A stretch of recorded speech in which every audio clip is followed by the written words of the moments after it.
Hello everyone, last class में हमने chapter number 1 finish किया। आपको समझ में आ गया होगा उसमें बोर्ड में कैसे क्वेश्चंस करने हैं और कॉम्पिटिटिव में हम उसको कैसे अप्लाई करना है, राइट। अब स्टार्ट करते हैं चैप्टर नंबर 2। नाम इसका इनवर्स ट्रिग्नोमेट्रिक फंक्शन। नाम से पता लग रहा है अगर मैं इनवर्स को हटा दूं बेटा तो दूसरा नाम तो हमारा देखा हुआ है ट्रिग्नोमेट्रिक फंक्शन। ट्रिग्नोमेट्रिक फंक्शन की बात करूं तो मुझे ध्यान में आते हैं 6 फंक्शन ऑलवेज, साइन, कॉस,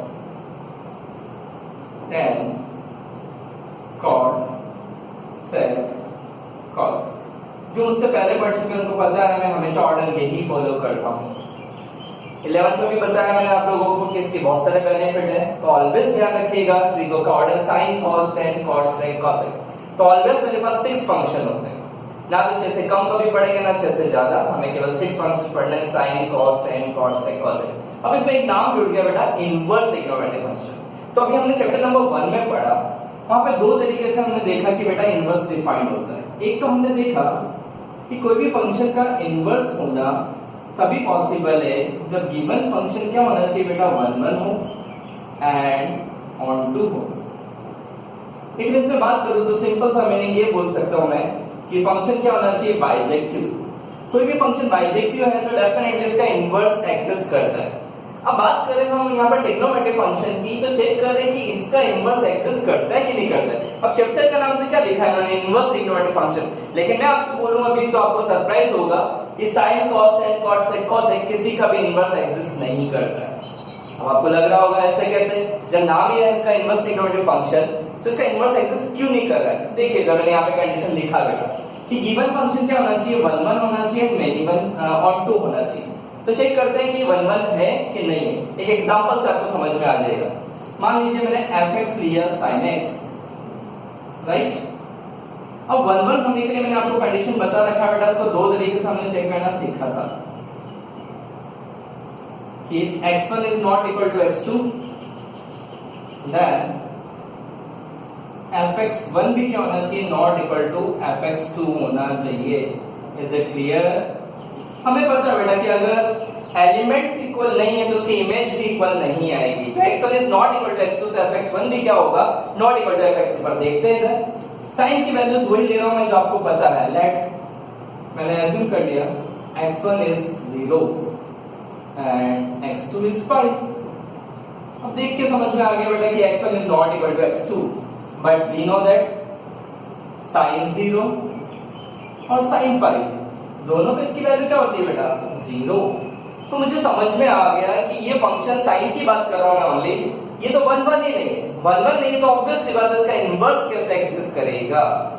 यहां से चैप्टर का स्टार्ट होता है, इसलिए ओवरऑल पूरे डोमेन एंड कोडोमेन में डिफाइन नहीं होता है। लेकिन पहले मैं अगर मैं बात करूं ओवरऑल डोमेन की तो मुझे समझ में आ गया कि 0 से पाई की बात की जाए तो साइन फंक्शन क्या बन गया बेटा, नॉट 1 1। अब कोई भी फंक्शन 1 1 ही नहीं है तो ऑब्वियस सी बात है उसका इनवर्स एग्जिस्ट नहीं करता है। ऐसे साइन हो, कॉस हो, tan हो, कॉट हो, सेक हो या फिर कॉसेक हो, किसी भी फंक्शन का पूरे डोमेन के लिए इनवर्स एग्जिस्ट नहीं करता है। रीजन ये मैंने आपको शॉर्टकट भी सिखाया था, वो भी देख सकते हो। साइन का कर्व हम सबको पता है, साइन का कर्व बनाया। अब आपको बता रखा है मैंने कोई भी लाइन जो पैरेलल टू एक्स एक्सिस लिया जाए अगर एक से ज्यादा पॉइंट पे कट करता है तो इट इज नॉट 1 1, इसे कहते हैं मेनी 1। तो देख सकते हो yes it is a many 1। तो यहाँ पे बहुत सारे पॉइंट ऐसे हैं जहाँ पे इसको कट कर रहा है, एक से ज्यादा पॉइंट पे ये इसको इंटरसेक्ट कर रहा है, इसका मतलब ये 1 1 नहीं होगा। cos x को देख सकते हो, tan x को देख सकते हो, किसी भी कर्व को बेटा। cos x की बात कर रहे हैं तो भी कर्व मुझे पता है, बना दीजिए parallel to X axis, yes it is not 1 1। तो इसी तरीके से कोई भी ट्रिग्नोमेट्रिक फंक्शन की बात करूं, sin, cos, tan, cot, sec, cosec, इनका इनवर्स एग्जिस्ट नहीं कर रहा है। अब देखते हैं कि कब ये डिफाइन होगा, कौन से इंटरवल के लिए, पर्टिकुलर के लिए इसका इनवर्स एग्जिस्ट करता है। तो समझिएगा मैंने लिया, मान लीजिए f फंक्शन डिफाइंड हुआ a टू b। कोई भी फंक्शन लिया मैंने बेटा कैसे, f फंक्शन डिफाइंड हुआ a टू b। अब हमने इसको दूसरे तरीके से भी सीखा था बेटा, तो g फंक्शन डिफाइंड होना चाहिए b टू a और composite function g of fx equal to ix हो और f of gy equal to i by हो तो f इनवर्स का आंसर g होता है, राइट। कंपोजिशन के हेल्प से हमने सीखा। पर कैसे डिफाइन होता है, a टू b हो तो उसका इनवर्स फंक्शन कैसे डिफाइन होता है बेटा, b टू a। अब बात करते हैं sin x की। तो sin x का डोमेन आपको पता है बेटा क्या होता है, sin x हर एक रियल नंबर के लिए एग्जिस्ट करता है, उसका डोमेन होता है ऑल रियल नंबर। मैं sin x की बात कर रहा हूं, ध्यान से समझिएगा, नॉट sin इनवर्स x, मैं sin x की बात कर रहा हूं। तो sin x का डोमेन क्या होता है, ऑल रियल नंबर। और रेंज की बात करूं तो हमने देखा है बेटा, प्रूव भी कर रखा है, ये ऑसिलेट करता है ऑलवेज किसके बिटवीन -1 to 1 क्लोज इंटरवल। तो sin x का डोमेन पूछा जाए तो होता है रियल नंबर, और रेंज पूछा जाए तो -1 to 1 होता है। अब इसी का इनवर्स फंक्शन अगर एग्जिस्ट करता है तो ऑब्वियस सी बात है इस वे में होना चाहिए b टू a। अगर मैं बात करूं sin इनवर्स की तो आपके अकॉर्डिंग ये जो डेफिनेशन में बोल रहा हूं उसके अकॉर्डिंग क्या होना चाहिए था, -1 से 1 से r में होना चाहिए, पर नहीं होता। उसका रीजन मैं यहाँ पे बता चुका हूं, क्योंकि पूरे ओवरऑल डोमेन के लिए इसका इनवर्स एग्जिस्ट नहीं कर रहा है। तो अब ये इनवर्स एग्जिस्ट कैसे करेगा, जिसके लिए 1 1 भी बन जाए एंड ऑन 2 भी बन जाए। तो देखिए एक बार sin x का कर्व को समझिए अच्छे से। fx इज इक्वल टू लिया मैंने sin x, इसका डोमेन आपने बोला है बेटा कि डोमेन क्या होता है इसका, ऑल रियल नंबर। और रेंज की बात करूं तो इसकी रेंज क्या होती है, -1 to 1 close interval. Is it clear? इसका ग्राफ में अगर आपको बताऊं बना के तो समझ में आ जाएगा, ये इस तरीके से चलता है। Is it clear? अब ध्यान से देखिएगा, ये मेरा x एक्सिस, ये y एक्सिस। इसकी बात करूं तो ये पॉइंट है मेरे पास कौन सा, 0,0। ये वाला पॉइंट कौन सा बेटा, π/2। ये वाला क्या हो जाएगा, पाई। सिमिलरली ये वाला पॉइंट क्या आएगा, -π/2, क्योंकि ये तो कौन सा कर्व बेटा, कंटीन्यूअस कर्व है, तो कंटिन्यू बनता रहेगा, चलता रहेगा। लेकिन मेरे पास यहाँ पे कंडीशन क्या लाना था, वो फंक्शन डिफाइंड होना चाहिए, उसमें x की सारी वैल्यूज के लिए मुझे y भी मिलना चाहिए और y की हर एक वैल्यू के लिए x भी मिलना चाहिए। मतलब फंक्शन मेरा 1 1 भी होना चाहिए, ऑन 2 भी होना चाहिए। कि फंक्शन 1 1 एंड ऑन 2 होगा तो ही उसका इनवर्स एग्जिस्ट करेगा। तो यहाँ पे देखिए ध्यान से, अगर मैं बात करूं ओनली -π/2 से π/2 इंटरवल में, देखिएगा आप ध्यान से, आपको समझ में आ जाएगा। यहाँ पे x की कोई भी डिफरेंट वैल्यू लो, उसके लिए आपको y डिफरेंट मिल रहा है। और सिमिलरली वाइस वर्सा बात करूं, y की कोई भी वैल्यू लो तो उसके लिए मुझे x डिफाइंड हो रहा है। इसका मतलब गिवन फंक्शन -π/2 से π/2 के बिटवीन 1 1 भी हो गया एंड ऑन 2 भी हो गया। इसलिए पूरे इंटरवल में डिफाइंड ना होके एक पर्टिकुलर इंटरवल में फंक्शन डिफाइंड होता है। तो मुझे समझ में आ गया कि मेरे पास अगर sin x की बात करूं तो ये इस पर्टिकुलर इंटरवल में 1 1 भी है बेटा और ऑन 2 भी है। तो अब मुझे समझ में आ गया, यस जो चैप्टर का नाम था इनवर्स ट्रिग्नोमेट्रिक फंक्शन, के डिफाइन तो होंगे सारे फंक्शंस के इनवर्स, पर पूरे इंटरवल में ना होके एक पर्टिकुलर इंटरवल में ही वो डिफाइंड होते हैं। आगे भी कंटिन्यू होगा, लेकिन अपन एक स्टैंडर्ड फॉर्म ले रहे हैं क्योंकि इसमें सारी वैल्यूज मेरे पास डिफाइंड हो रही है। तो पहला इंटरवल डिफाइन कर रहा हूं मैं, तो इसी को मैं लिखूं तो मेरे पास अब इनवर्स आ जाएगा। फंक्शन होता है a टू b, तो डेफिनेटली b टू a होना चाहिए, तो -1 to 1 होगा। लेकिन किसमें डिफाइंड हो जाएगा बेटा, ये -π/2 to π/2। तो यस, अब आप लोगों को समझ में आ गया होगा। तो साइन इनवर्स पॉसिबल है, पर कब पॉसिबल है, सिंपल सा मीनिंग जब वो क्या हो, किसमें लाई करें, -π/2 से π/2। तो यहाँ पे डेफिनेशन वही मैंने फॉलो की है कि जो इसका कोडोमेन है, जो इसका रेंज है, वो मेरे इनवर्स फंक्शन के लिए डोमेन बनेगा। और किसी का भी कर्व अगर आपको मैं बताऊं कि इनवर्स का कर्व मुझे बनाना है तो कोई इशू नहीं है बेटा। जो xy प्लेन पे आप कर्व बनाते हो उसको इंटरचेंज कर दो, yx कर दो, तो वो साइन इनवर्स का ग्राफ हो जाएगा। सिंपल सा मीनिंग है कि मिरर इमेज बना दीजिए बेटा, तो वो हमेशा एक दूसरे के मिरर इमेज होते हैं। जैसे एक्सपोनेंशियल और लॉग की बात करो तो वो भी दोनों एक दूसरे के मिरर इमेज होते हैं। सिमिलरली साइन या साइन इनवर्स की बात करो तो भी वो ऑलवेज मिरर इमेज होते हैं। तो याद करने का तरीका बहुत सिंपल सा बता दिया, x y को इंटरचेंज कर दो तो sin x और sin inverse x function defined हो गया। तो ध्यान रखिएगा, बहुत से बच्चों को इसमें डाउट होता है, कंफ्यूजन होता है, आपको नहीं होना चाहिए। sin x की power -1 is not equal to sin inverse x। तो ध्यान रखिएगा, छोटा सा पॉइंट है लेकिन मैक्सिमम बच्चे इसको कंफ्यूज होते हैं और इसमें मिस्टेक करके आते हैं। sin x की पावर -1 का तो मतलब 1/sin x है, बस sin इनवर्स एक फंक्शन है जो पूरा a टू b कांसेप्ट पे चलेगा, मतलब उसका डोमेन होगा और रेंज होगा। तो आज के बाद ध्यान रखिएगा, साइन इनवर्स एक्स का डोमेन बना -1 to 1 और उसका रेंज हो गया -π/2 से π/2। तो अब आपको समझ में आ गया होगा कि बाकी के जो रिमेनिंग फंक्शंस है cos tan cot sec cos sec उनके भी इनवर्स एग्जिस्ट करेंगे, लेकिन किस में, एक पर्टिकुलर इंटरवल में। तो यहां पे नोट डाउन करिए, फिर एक आपको मैं टेबुलर फॉर्म में लिखवा रहा हूं, उसके बाद आप उसको लर्न करिए, उतना ही आपको ध्यान रखना है और डेफिनेटली लिख लीजिए 1 मार्क्स का सम 2021 में आना ही है। नोट डाउन करिए।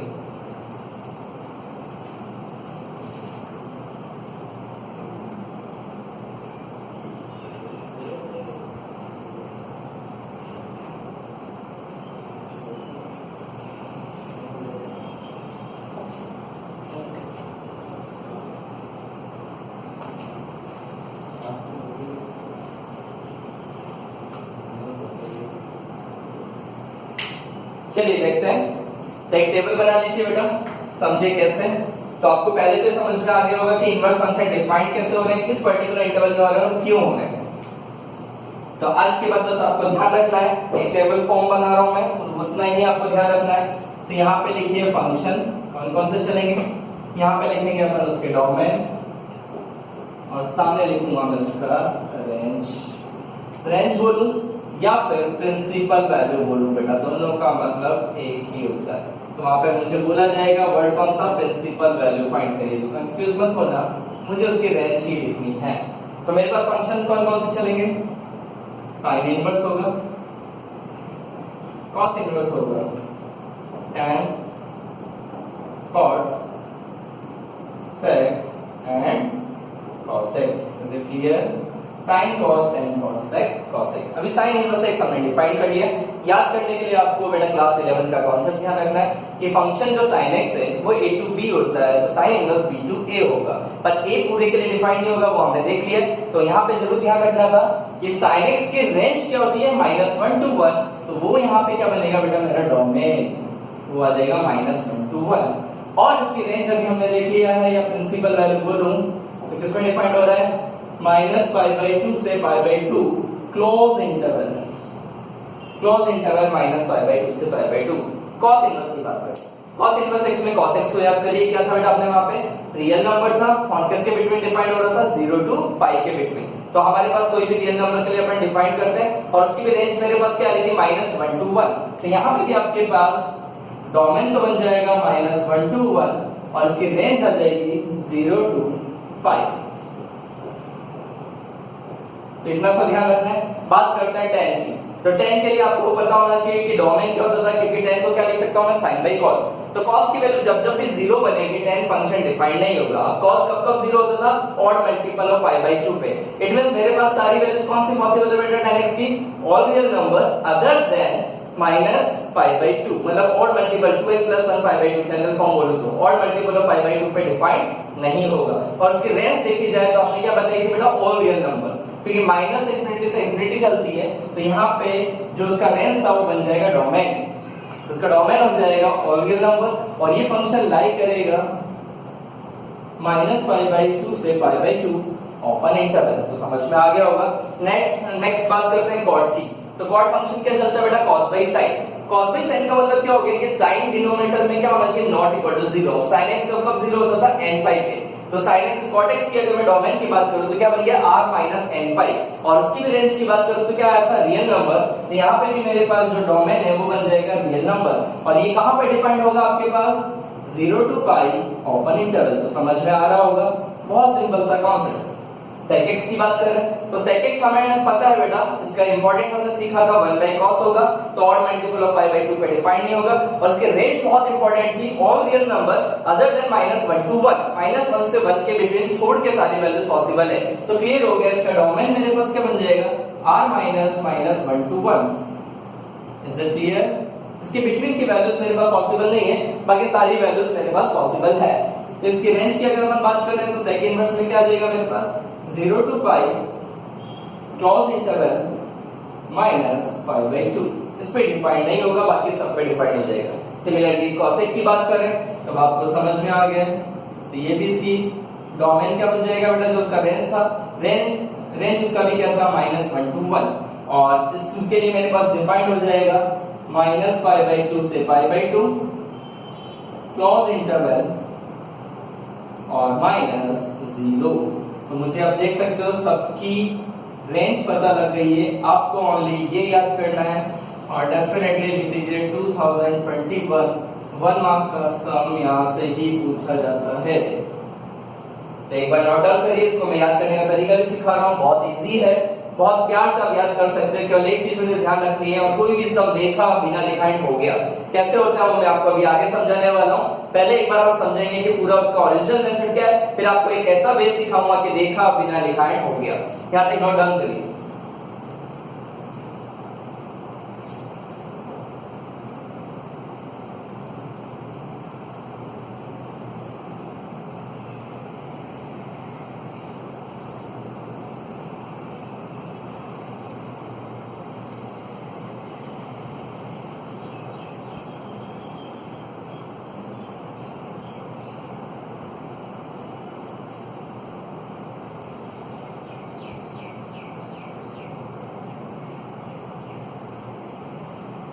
चलिए याद हो गया होगा आपको, मैं याद करना भी आपको सिखा देता हूँ। केवल मुझे ध्यान रखना है अपने फैमिली में केवल हम किसका ध्यान रखते हैं बेटा, जो लीडर है घर में। अगर मैं आपकी फैमिली की बात करूं तो केवल आपके फादर मदर को मैं जानता हूं, तो आपके बारे में जानने की मुझे जरूरत नहीं है। तो यहाँ पे मेरे लीडर कौन है, ओनली साइन एंड कॉस। पूरे ट्रिगो साइन एंड कॉस से चलता है, दैट्स ऑल। साइन कॉस के बारे में मैं जानता हूं तो मुझे ट्रिगो में कोई प्रॉब्लम नहीं होनी चाहिए। देख लीजिए यहाँ पे कैसे। साइन इनवर्स की बात करूं तो साइन फैमिली में मेरे पास 3 मेंबर आ जाएंगे, साइन, टैन एंड कॉसेक। देख सकते हो तीनों में रेंज लगभग सेम ही आ रहा है, -π/2 से π/2, -π/2 से π/2, -π/2 से π/2। बाकी बचे 3, वो चलते हैं कॉस फैमिली से। तो कॉस फैमिली से बात करूं तो cos inverse, cot inverse and sec inverse, तीनों की रेंज देख लीजिए सेम ही आ रही है। तो याद करना बहुत सिंपल, मुझे केवल 2 याद करने हैं, एक साइन फैमिली और एक कॉस फैमिली। साइन फैमिली का रेंज मुझे ध्यान रखना है क्लोज इंटरवल -π/2 से π/2, और कॉस फैमिली का रेंज ध्यान रखना है 0 to π। Is it clear? समझ में आ गया होगा। एक सम करते हैं तो आपको पता लगेगा पूछा क्या जाता है और कैसे सॉल्व करना होता है। तो लिखिए एक sum, find the principal value of sine inverse 1/2। मुझे क्या बोला जाएगा बेटा, प्रिंसिपल वैल्यू। जैसा मैंने आपको बोला 1 मार्क के सम है, तो मुझे बोला जाएगा find the principal value of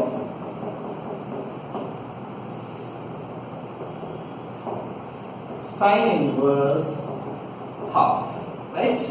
अब आप पहले एक पूरा मेथड समझिए सॉल्व करने का, क्योंकि एग्जाम में आपके ऑब्वियसली बात है स्टेप के भी मार्क्स। तो स्टेप कैसे लिखना वो सिखा रहा हूं, फिर कॉम्पिटिटिव में या एमसीक्यू में कैसे करना वो सिखा रहा हूं। आपसे चाह के भी कोई भी सम गलत हो ही नहीं सकता है, पॉसिबल ही नहीं। देखिए कैसे। सबसे पहले जो भी आपसे पूछा जाए उसको एज्यूम कर लो कोई भी variable. Let y is equal to बन गया sine inverse half. Is it clear?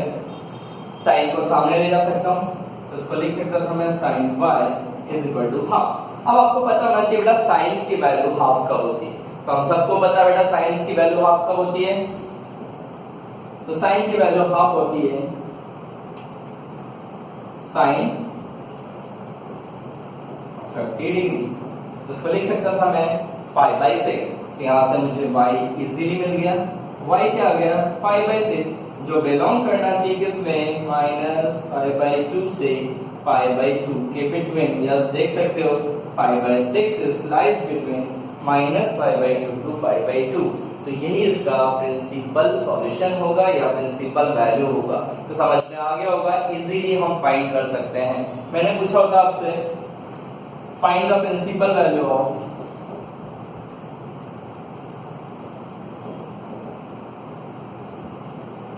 cos inverse 1/√2। तरीका आपको बता दिया बेटा, y इक्वल टू लिखूंगा cos इनवर्स 1/√2, cos को सामने ले जाऊंगा तो cos y इक्वल टू क्या आ जाएगा 1/√2। 1/√2 हमें पता है बेटा इसकी वैल्यू क्या होती है cos π/4 पे। तो मुझे समझ में आ गया होगा y इज इक्वल टू क्या हो जाएगा π/4। देख सकते हो ये बिलोंग कर रहा है 0 to π में। तो मेरा सॉल्यूशन हो जाएगा π/4। यही कहलाएगी इसकी प्रिंसिपल सॉल्यूशन। तो आपको लिखना तो समझ में आ गया होगा कि मैं कैसे इसको सॉल्व करता हूं। अब जैसा मैंने अभी आपसे वादा किया था कि कोई भी सम देखा बिना लिखा हो गया, तो देख लीजिए कैसे होता है। ये नोट डाउन कर लीजिए पहले एक बार, फिर देखते हैं कोई भी सम।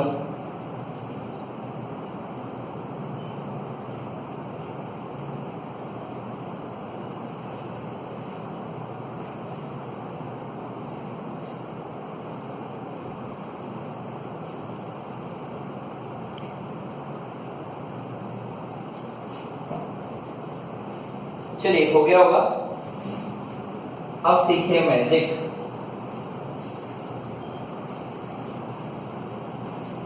कोई भी सॉल्व कैसे सॉल्व होता है।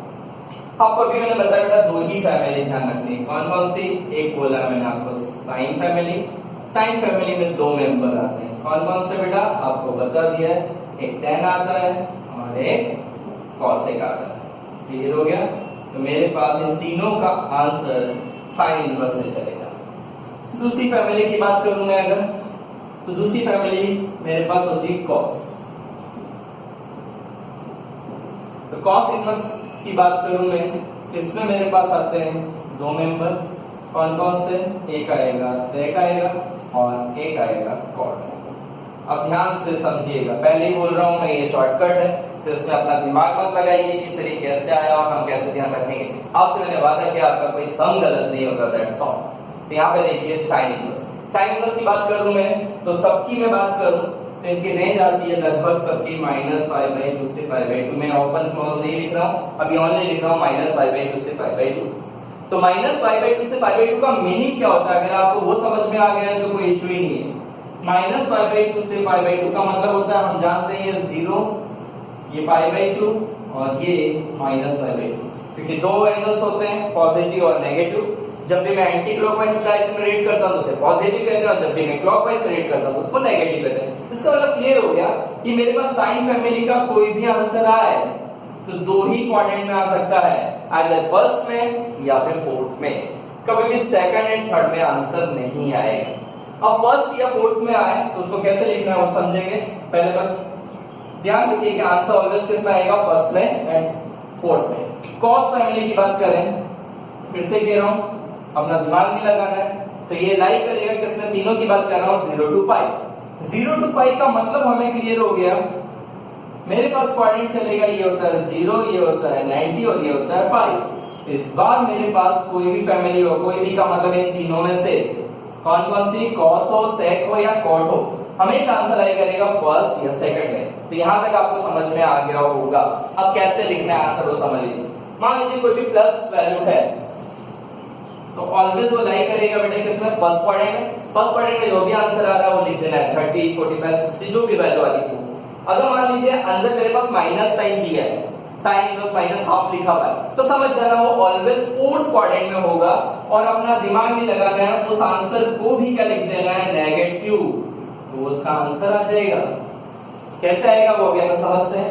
सिमिलरली अगर मेरे पास cos फैमिली का कोई भी आंसर है, प्लस आ रहा है तो फर्स्ट क्वाड्रेंट में होगा, पॉजिटिव लिख देना है। सेकंड में अगर कोई भी आंसर आ रहा है, कैसे पता लगेगा? माइनस साइन, कुछ नहीं करना है, पाई में से माइनस कर देना है।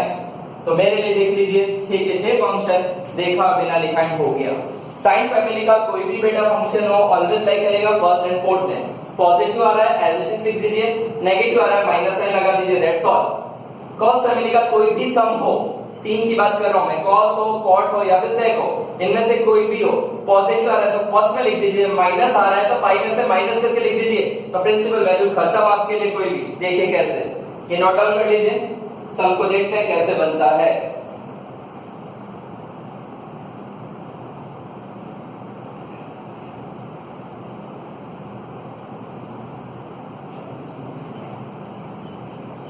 चलिए देखते हैं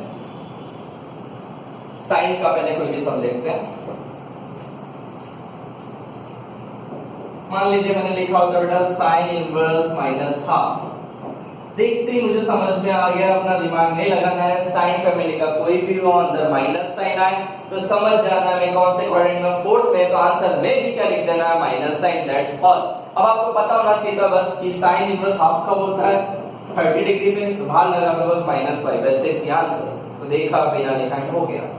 कोई भी सम की बात कर रहा हूं, कोई भी, मैंने लिखा होता बेटा tan इनवर्स -1, कोई बात नहीं, माइनस साइन आया, देखते ही मुझे समझ में आ गया फोर्थ क्वाड्रेंट। आपको क्या समझा है? जस्ट अगर फोर्थ क्वाड्रेंट में आए तो आंसर में भी क्या लिख दीजिए? Minus sine. अब tan की वैल्यू 1 कब होती है? π/4 पे, तो आंसर आ गया -π/4, दैट्स ऑल। मैंने पूछा होता आपसे cot इनवर्स √3, cosec इनवर्स, बात करते हैं अपन √2 की, तो समझ में आ गया बेटा मुझे कि जब sin 1/√2 होता है उस समय cosec √2 होगा। अब ये क्या आ रहा है, पॉजिटिव सारा क्लियर हो गया। मैं कौन से क्वाड्रेंट में लाई कर रहा हूँ, फर्स्ट क्वाड्रेंट में। फर्स्ट क्वाड्रेंट में आ रहा है तो बिना कुछ सोचे समझे आंसर लिख दीजिए π/4। तो देख सकते हो साइन फैमिली का कोई भी सम अब आपसे गलत नहीं होना चाहिए। दो ही तो चीज सिखाई है बेटा, दो ही चीज अप्लाई करनी है। फर्स्ट क्वाड्रेंट में आया प्लस लिख देना है, फोर्थ क्वाड्रेंट में आया माइनस लिख देना है, दैट्स ऑल। तो कोई भी सम चाह के लिए गलत नहीं हो सकता है। कॉस फैमिली की बात कर लेते हैं। कॉस फैमिली का कोई भी सम हो दो ही तरीके से आएगा, आइदर फर्स्ट क्वाड्रेंट में या फिर सेकंड क्वाड्रेंट में। तो मैंने लिखा होता है बेटा कॉस इनवर्स माइनस हाफ, कोई बात नहीं है। तो मुझे देख के समझ में आ जाना चाहिए कि माइनस साइन कहां पे लाई करेगा बेटा, सेकंड क्वाड्रेंट में। सेकंड क्वाड्रेंट में आंसर लिखने का क्या तरीका सिखाया मैंने आपको, पाई में से माइनस कर दीजिए। बस आपको ये पता होना चाहिए कि कॉस की वैल्यू हाफ कब होती है। तो कॉस की वैल्यू हाफ होती है बेटा 60 डिग्री पे। यहाँ पे क्लियर हो गया मेरे पास। तो पाई माइनस π/3 आंसर देगा 2π/3। यस, देखा बिना लिखा हो गया। मैंने बात किया होता आपसे cos इनवर्स ओनली 1/√2, तो सोचना ही नहीं था, फर्स्ट क्वाड्रेंट है, फर्स्ट में आए तो एज इट इज आंसर रहेगा π/4। मैंने पूछा होता आपसे cot इनवर्स -1, कोई इशू नहीं है, cos फैमिली से होना चाहिए है। आपको बता रखा है कि जब भी नेगेटिव साइन आ जाए cos फैमिली में तो क्या करना है बेटा, पाई में से माइनस कर देना है। तो सिंपल सा मीनिंग हो गया, cot की भी वैल्यू 1 कब होती है, π/4 पे। तो पाई माइनस π/4 3π/4। तो आई थिंक आपको समझ में आ गया होगा। फर्स्ट एक्सरसाइज में जस्ट इतना ही दिया है। अब आप कोई भी एक्सरसाइज का सम देख सकते हो, जस्ट आपको पेन नोटबुक की भी जरूरत नहीं है, सीधा बस क्वेश्चन देखिए और आंसर बोलिए। पूरी एक्सरसाइज कंप्लीट हो चुकी है, हम इसमें डिस्कशन करेंगे। और यहाँ पे मेरे ख्याल से आपको समझ में आ गया होगा। तो दो ही चीज ध्यान रखनी है, साइन फैमिली और कॉस फैमिली। साइन फैमिली का कोई भी आंसर किसमें नहीं करेगा बेटा, -π/2 से π/2, it means first and fourth quadrant. Cos family का कोई भी आंसर हो तो किसमें नहीं करेगा, first and second quadrant. First में आए तो पॉजिटिव लिखना है, सेकंड में आए तो पाई में से माइनस करना है। Is it clear? तो यहाँ तक एक बार नोट डाउन कर लीजिए। नेक्स्ट क्लास में हम इसके और कुछ सम्स डिस्कशन करेंगे और इसमें आगे फॉर्मूले पढ़ेंगे। Thank you very much, have a nice day.